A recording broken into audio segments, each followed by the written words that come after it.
ओम श्री वेद पुरुषाय नमः। नमस्कार। आरंभ किया जाता है। क्लास है हमारी क्लास नंबर 40 और श्रीमद् भगवद गीता जी और उनका शंकराचार्य जी के भाष्य के अनुसार व्याख्यान। तो आरंभ करते हैं। ओम श्री सीतारामचंद्राभ्यां नमः। नमो गुरुभ्यः।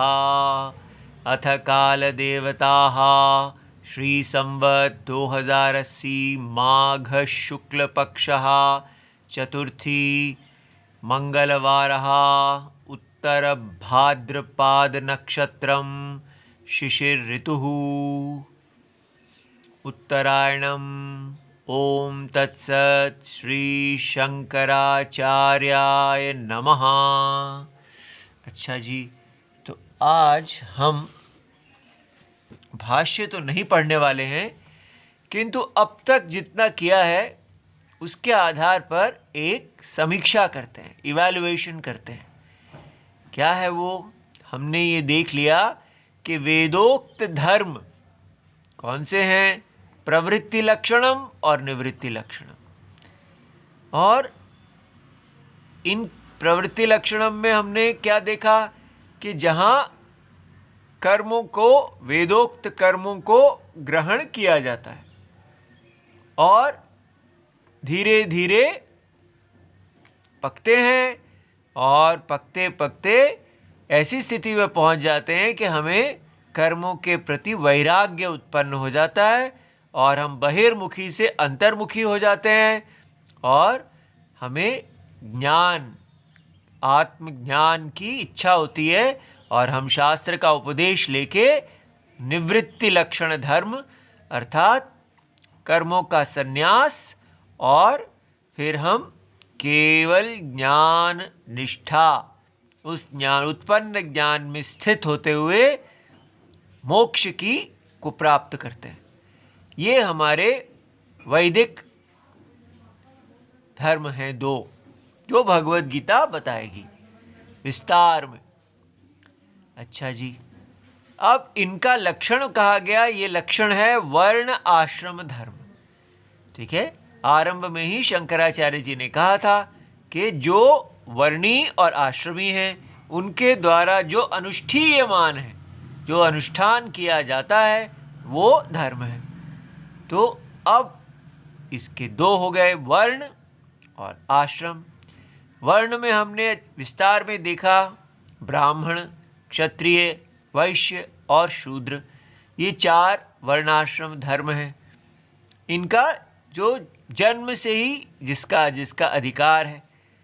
और फिर हमने ये भी देखा कि ब्राह्मण कौन होते हैं? जो सत्व गुण प्रधान होते हैं, सत्व, और फिर उसके बाद रजस और तमस, ऐसा उनका गुण शास्त्र ने निश्चय किया है कि ये ब्राह्मण वो होगा जो जन्म से ऐसे गुण वाला होगा। लेकिन ऐसा भी नहीं है कि सारे ही ब्राह्मण सत्व गुण प्रधान होते हैं। कुछ प्रधान का मतलब है कि तीनों गुण हैं, तीनों में से इस गुण का प्राधान्य है। अब वो प्रधान कब अप्रधान हो जाए? ठीक है, तो इसलिए कहा जाता है कि आपका जैसा भी हो, आप तमोगुण प्रधान हो, सत्वगुण प्रधान हो, लेकिन अगर आप ब्राह्मण में जन्म लिए हैं तो आपको ब्राह्मण का जो तपस्या आदि धर्म कहे गए हैं, शम दम, जो सारे गुण, शौचम इत्यादि 9 गुण हमने पढ़े थे, वो सब के सब ब्राह्मण के जो गुण हैं, उनके जो धर्म हैं, उनको आपको पालन करना है। चाहे तो आपका उद्देश्य क्या है? सदा सत्व गुण प्रधान अपने आप को मानना और अपने जन्म के धर्म का पालन करना, चाहे अच्छा लगे या ना लगे। इसी प्रकार क्षत्रिय में कहा गया था कि क्षत्रिय सत्व गुण प्रधान नहीं होते हैं, वो रजोगुण प्रधान होते हैं और उनका जो सत्व गुण है वो नंबर 2 पे होता है और तमोगुण नंबर 3 पे होता है। और उनके लिए जो गुण था वो शौर्य आदि उनके धर्म कहे गए थे कि युद्ध में अपलायनम आदि। और उसमें भी यही देखा गया था कि सब क्षत्रिय जो हैं वो शूरवीर आदि नहीं होते, बहुत डरपोक भी हो सकते हैं, लेकिन फिर भी जो भी उनका जन्म, अगर वो क्षत्रिय परिवार में जन्म लिए हैं तो उनको अपने आप को इस गुण के अनुसार ढालना है। और फिर वैश्य था, तो वैश्य में जो सत्वगुण और तमो जो रजोगुण है, रजोगुण तो उनका प्रधान है, लेकिन क्षत्रिय के अनुसार जैसे क्षत्रिय का रजोगुण प्रधान और उसके बाद सत्वगुण और तमोगुण है, लेकिन हमने देखा कि वैश्य का सत्वगुण जो है वो नंबर 3 पे पहुंच जाता है और वो रजोगुण उनका नंबर 1 है और उनका जो सत्वगुण है वो नंबर 3 है और जो उनका तमोगुण है वो नंबर 2 है। इस प्रकार वैश्य है और उनको कृषि वाणिज्य आदि धर्म था। फिर शूद्र में बिल्कुल ब्राह्मण का उल्टा क्रम हो जाता है कि जो सत्व सबसे नीचे है और जो रजोगुण है नंबर 2 पे है और तमोगुण नंबर 3 पे। अब हम कहें कि जी जो व्यक्ति शूद्र है, वैश्य है, उनको तो अच्छा नहीं लगेगा, क्षत्रिय को भी अच्छा नहीं लगेगा, ब्राह्मण को तो बड़ा अच्छा लगेगा मैं सत्वगुण हूँ, तो ये तो मन को अच्छा नहीं लगता। ठीक है, कौन चाहेगा कि उसको कहा जाए कि मैं तमोगुण प्रधान हूँ। तो अब ये अच्छा लगने की बात नहीं है, ये कहा गया है इस प्रकार ही एक व्यवस्था है कि आप अपने कर्मों के अनुसार इस प्रकार की प्रकृति को लेके जन्म लेते हैं और ये जो प्रकृति है ये प्रकृति यज्ञ के काम आती है। यज्ञ को वेद रक्षा करने वाले ब्राह्मण चाहिए जो बिल्कुल अहिंसक हों, लेकिन उनको धर्म रक्षक करने वाले क्षत्रिय चाहिए जो हिंसक हों। इसलिए हिंसा परमो धर्मः ब्राह्मण के लिए धर्म है, लेकिन क्षत्रिय के लिए धर्म है कि वो हिंसा करे धर्म की रक्षा में, और वैश्य के लिए धर्म है कि वो पैसा कमाए, बिजनेस को चलाए। ठीक है, ये दोनों चाहे कितना भी बिजनेस करना चाहें इनको नहीं करना है। और शूद्र के लिए धर्म है कि वो सेवा करे, ठीक है, सबका सहायक बने। तो इसलिए ये जो 4 प्रकृतियां हैं, ये जो भगवान का सिर, भुजा, जांग और पैर, इससे वेद पुरुष तैयार हो जाते हैं। वेद पुरुष को अपने यज्ञ के निर्वाह के लिए ये 4 प्रकार की प्रकृतियां चाहिए। और फिर इसके बाद इसके अंतर्गत जाती है विलोम जाती है, जो इस ठीक है जो इससे बहिष्कृत हैं, जो कुछ अपराध करने के बाद कारण बाहर हो जाते हैं, वो बहिर्चक्र में आते हैं, फिर उसके बाहर के चक्र हैं और फिर बाहर के चक्र हैं। इस प्रकार हमने देखा कि ये जो धर्म है पूरा विश्व इसी के अंदर आता है।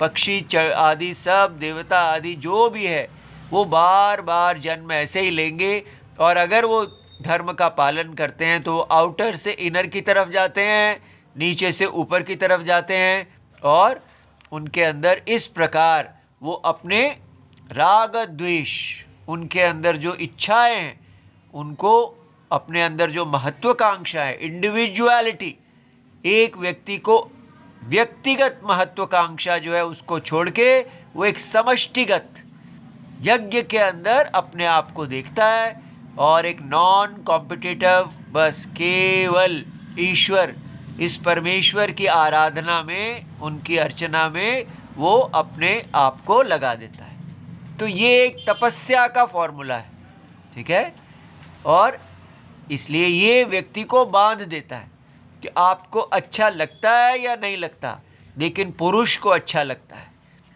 जो इस जगत के पुरुष हैं, सर्वात्मा हैं, उनको अच्छा लगता है, उनकी तुष्टि के लिए आपको ये वर्ण धर्म जो है उसको धारण करना है। आप कहीं भी अगर पैदा हुए हैं, आपको अगर अपने धर्म इत्यादि का नहीं भी पता चलता है तो कोई भय की बात नहीं है, परमात्मा वहीं के वहीं बैठे हैं। इसलिए आपको, जैसे वाल्मीकि जी जो थे वो ब्राह्मण थे लेकिन दस्यु बन गए थे और चोर बन गए थे और किसी कारण वो अपने धर्म से बिछड़ गए थे, तो जब उनको पता चला कि मैं पतित हूँ तो उन्होंने केवल राम राम राम इस प्रकार जप किया और भगवान के अंतर नाम उच्चारण से उनको पश्चाताप हुआ। उन्होंने अपने पाप को क्षय किया और उस पाप को क्षय करने से धीरे धीरे वो रामायण को रचने के योग्यता को प्राप्त हुए और अपने स्वधर्म में वापस निष्ठ हो गए।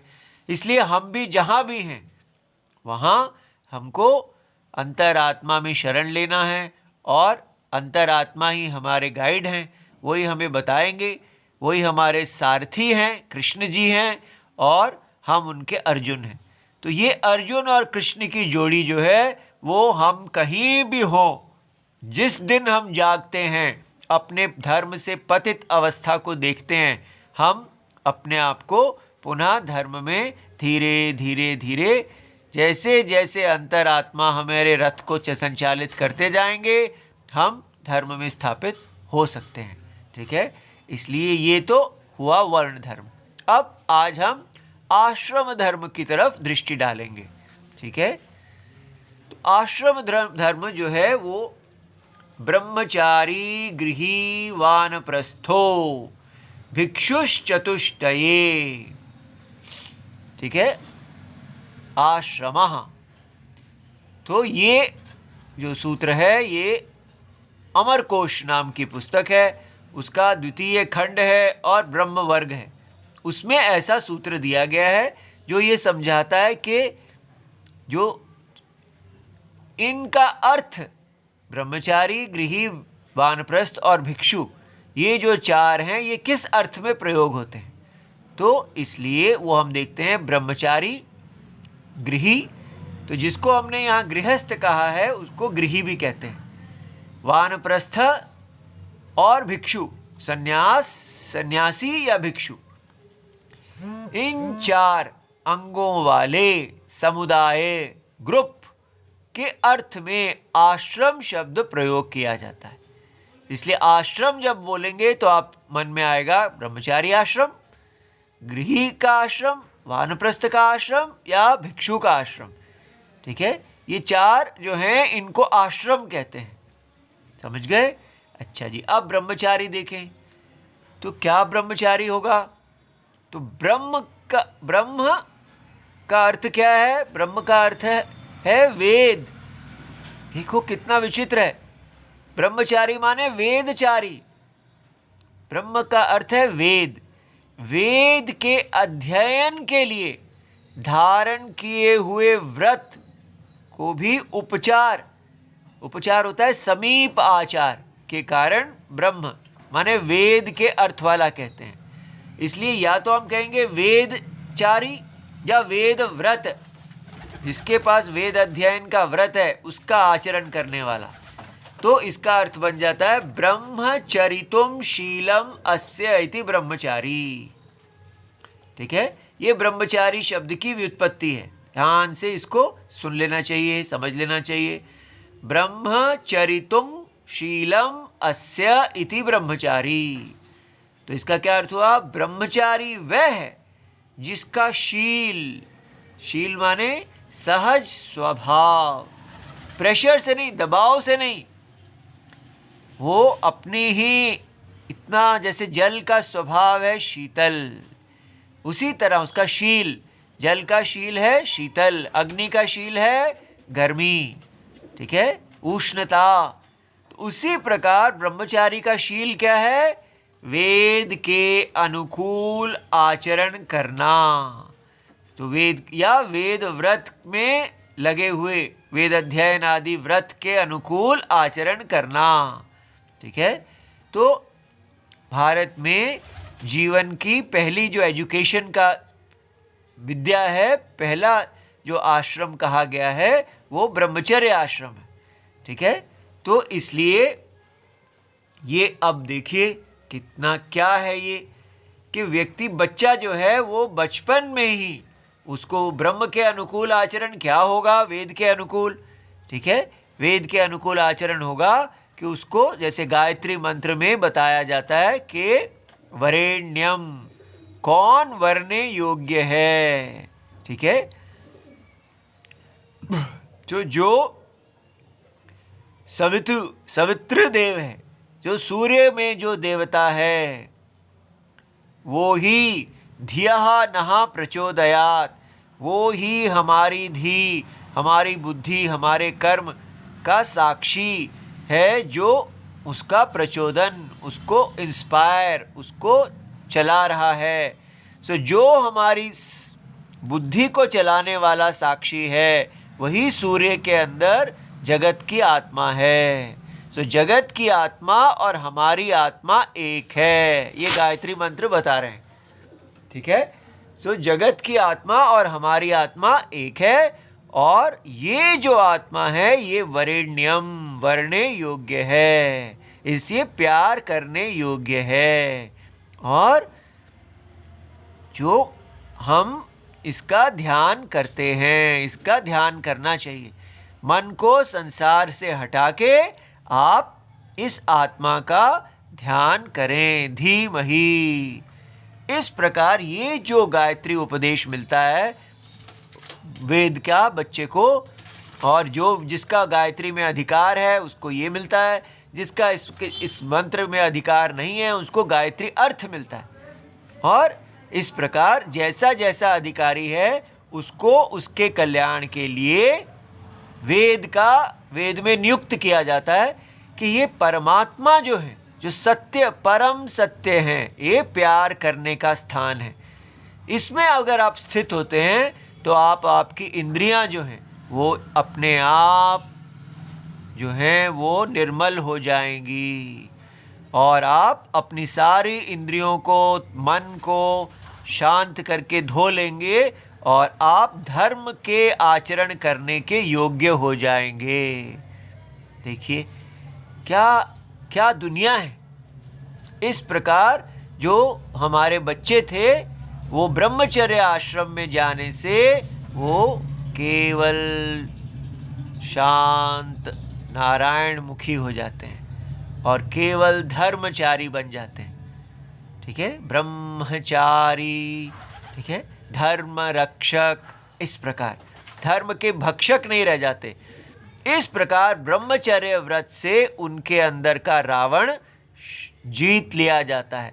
जो उनकी 10 ज्ञानेंद्रियां और 5 ज्ञानेंद्रियां और 5 कर्म इंद्रियां हैं, वो 10 मुखी रावण जो हैं उसकी वो इंद्रियां सब रथ के 10 रथ बन जाती हैं, और वो इन रथों को हाँक के धर्म के पथ पे चलने के योग्य हो जाते हैं।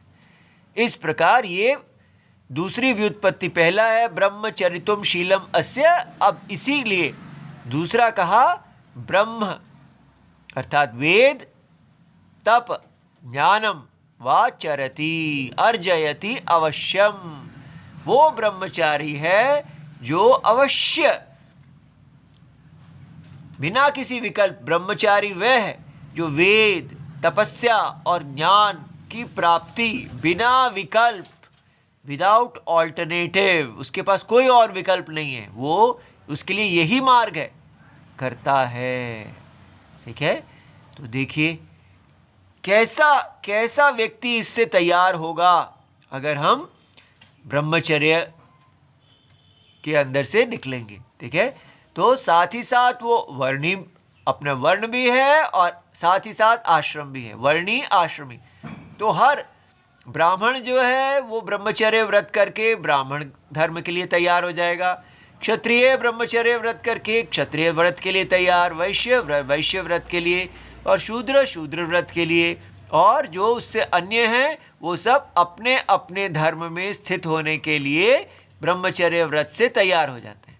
ठीक है, तो इसलिए इसके बाद जब ब्रह्मचर्य में वो पक जाता है ठीक है, तो उसको गुरु आज्ञा से अब गृही, तो गृही के वो आश्रम में जाने के लिए योग्य हो जाता है। पिछला वाला आश्रम उसको अगले आश्रम के लिए तैयार कर देता है।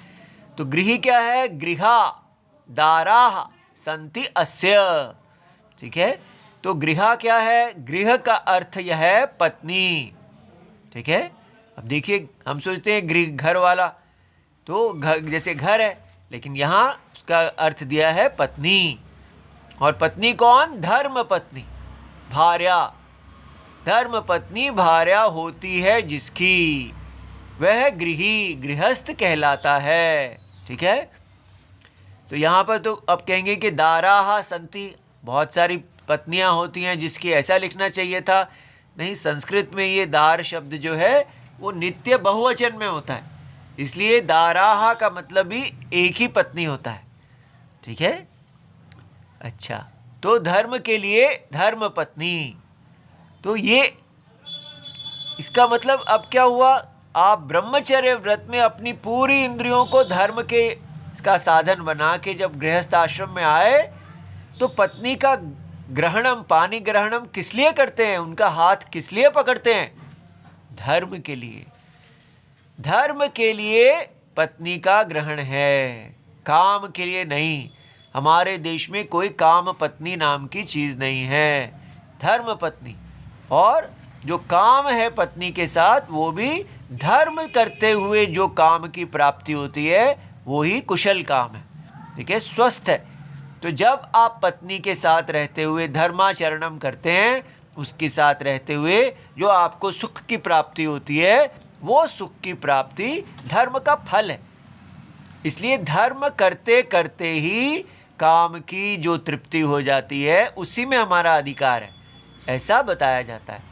तो इस प्रकार जो ब्रह्मचर्य के बाद अगला आश्रम जो आया, वो है पत्नी के साथ धर्म करने का आश्रम, ठीक है।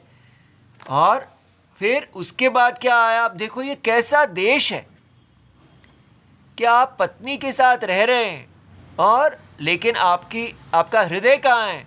आपका हृदय मोक्ष की तरफ, पत्नी का भी हृदय मोक्ष की तरफ। आप अपने बच्चों को बड़ा करते हैं, क्यों करते हैं? बच्चों को क्यों, संतान को पैदा करते हैं? धर्म के लिए, वैदिक धर्म के लिए उनको पैदा करते हैं। और आप जैसे अपना कार्य किया और फिर आप उनको छोड़ के आगे चले जाते हैं। कितना विचित्र देश है, ऐसा लगता है जैसे ये तो कोई अजीब ही चीज़ है। हम इतनी दूर पहुंच गए इससे कि वैराग्य, विरक्त। और अगर पत्नी साथ जाना चाहें तो पत्नी साथ जाती हैं वनप्रस्थ, वन की तरफ, नहीं तो वो परिवार के साथ ही रहती हैं। और पति वानप्रस्थ, अर्थात वनम एव प्रस्थः, माने वनस्य वा प्रस्थः प्रदेशः, इसकी दो व्युत्पत्तियां हैं। वन प्रस्थे भवः, माने वानप्रस्थ वह है जो वन को जाने वाला, जो वन को जाने वाला है वो वानप्रस्थ है, या वन के प्रदेश में रहने वाला, उसको वानप्रस्थ कहते हैं। तो वन में क्यों चला जाता है घर छोड़ के? क्योंकि अब वो वैदिक कर्मों को छोड़ के वैदिक उपासनाओं को धारण कर लेता है। उपासना जो होती है वो मेंटल है, आप मानसिक कर्म करते हैं, मन में भगवान की पूजा करते हैं, क्रिया। तो धीरे धीरे एक विड्रॉल का, वहाँ से संसार से धीरे धीरे कर्मों से अपने आप को छोड़ते छोड़ते अब आप सीधे ही संन्यास की तरफ नहीं जाते हैं, आप इस प्रकार वन को चले जाते हैं और वहाँ धीरे धीरे अपने मन को भगवान में लगाते हैं। तो फिर उसके बाद जब आपने वानप्रस्थ का धर्म भी पूरा कर लिया तो मन और पक जाता है। कैसे? एक पेड़ पे जैसे लगा हुआ फल धीरे धीरे पक रहा है, और अब आप उपासनाओं को भी छोड़ने के लिए तैयार हो गए, और आपका मन पूरी तरह वैराग्य संपन्न हो गया है, और उसमें शास्त्र को सुनते सुनते ज्ञान उत्पन्न हो गया है, आप सर्व साक्षी आत्मा को देखते हैं और इस जगत को मिथ्या देखते हैं, आत्मा को अकर्ता देखते हैं, अभोक्ता देखते हैं, और आपको किसी भी भोग इत्यादि में, अब संसार में किसी में भी आपकी इच्छा नहीं है। लेकिन वो मन जो विद्या है वो परिपक्व नहीं है, वो बार बार इच्छाएं आ जाती हैं। तो ऐसा जो संन्यास व्यक्ति है, कर्मों को छोड़ के अब केवल ब्रह्म चिंतनम में ही रहते हैं। तो भिक्षु कौन है? भिक्षु सन्यासी माने भिक्षणशीला, वह है जिसका शील बिना यत्न का स्वभाव भिक्षा याचना, ठीक है, करना है। तो चाहे कितना बड़ा राजा क्यों ना हो, वो भी इस प्रकार अपने राज्य को छोड़ के वानप्रस्थी भिक्षु सन्यासी हो जाता है। ये बात आपको समझ में आई कि ये हमारा देश है कि एक तरफ 4 आश्रम हैं और एक तरफ 4 वर्ण हैं, और इन चारों आश्रम, इनको आश्रम क्यों कहते हैं? हमने तो सुना है आश्रम माने मठ, हाँ मठ भी अर्थ है, लेकिन यहां आश्रम का अर्थ क्या है? आश्रमंती अत्र।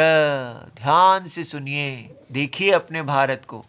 आश्रम वह व्रत है जिसमें स्थित धारक पूरी तरह आश्रमंती, श्रम माने तपस्या परायण रहता है।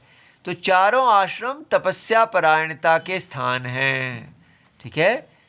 तो पूरी तरह श्रम ही श्रम है यहाँ पर, तपस्या। यद्वा आसमन्तात् श्रमः अत्र स्वधर्म साधन क्लेशात्। तो पहले में श्रम का अर्थ लिया है तपस्या, अब दूसरी व्युत्पत्ति में श्रम का अर्थ लिया है जहां हर प्रकार से जीवन एक श्रम है। श्रम माने क्या? स्वधर्म का साधन रूप क्लेश, परिश्रम होने के कारण उसको सदा क्लेश धारण करना पड़ता है। शरीर नहीं मानता, स्वधर्म करना नहीं चाहता, लेकिन उसको उसमें लगना पड़ता है। इसलिए ये इन चारों को आश्रम कहा है, क्लेश के स्थान या तपस्या के स्थान, ठीक है, स्वधर्म करने में जो क्लेश होता है। अब देखिए, तो अब एक बार हमें एक जगह पर एक माता जी को कहा गया, वो विदेश अमेरिका से आई थी और 10 साल से भारत में अध्ययन कर रही थी वेदांत इत्यादि का ये सब। तो उनसे कहा गया कि अब आप अमेरिका में जन्मी हैं और भारत में आके ये पढ़ रही हैं, आप बताइए कि अमेरिका और भारत में क्या अंतर है।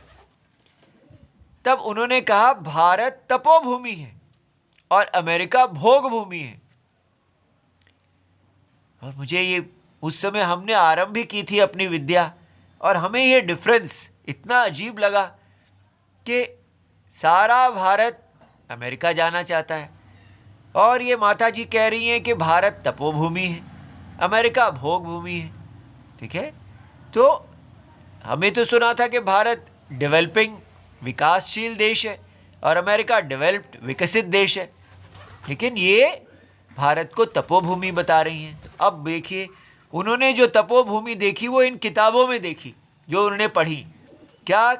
वर्ण और आश्रम धर्म, वर्ण धर्म भी तपस्या है, आश्रम धर्म भी तपस्या है, पूरा धर्म तपस्या। भारत तपोभूमि माने धर्म भूमि। और लेकिन अब हमारा भारत क्या है? केवल भोग की इच्छा करने वाले रावणों की भूमि, ठीक है। तो इस पे हमें विचार करना चाहिए। सन्यास के जो 2 प्रकार हैं, अभी जो आपको ये बताया, ये क्रम सन्यास है, आप पकते पकते इसमें जाएं, उसको बोलते हैं क्रम सन्यास। और दूसरा है जिस भी आश्रम में वैराग्य और ज्ञान उत्पन्न हो जाए वही सन्यास, ठीक है। तो इसलिए ब्रह्मचर्य से ही सन्यास। लेकिन आजकल सन्यास क्या है?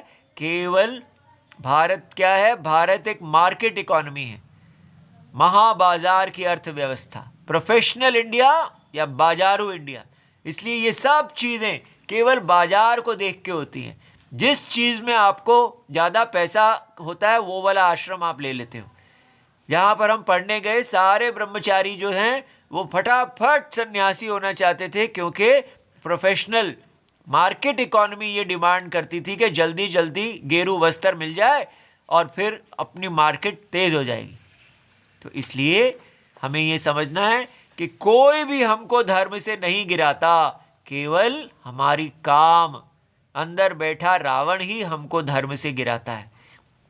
इसलिए लेकिन फिर भी घबराने की बात नहीं है। साक्षी धर्म के पतन काल में और उत्थान काल में, जब धर्म गिरता है या उठता है, सम रहते हैं, सदा अपने स्वरूप में बने रहते हैं। यह सर्वसाक्षी आत्मा ही हमारी एकमात्र शरण स्थली है और जब चाहें ये शरण देने के लिए तैयार है।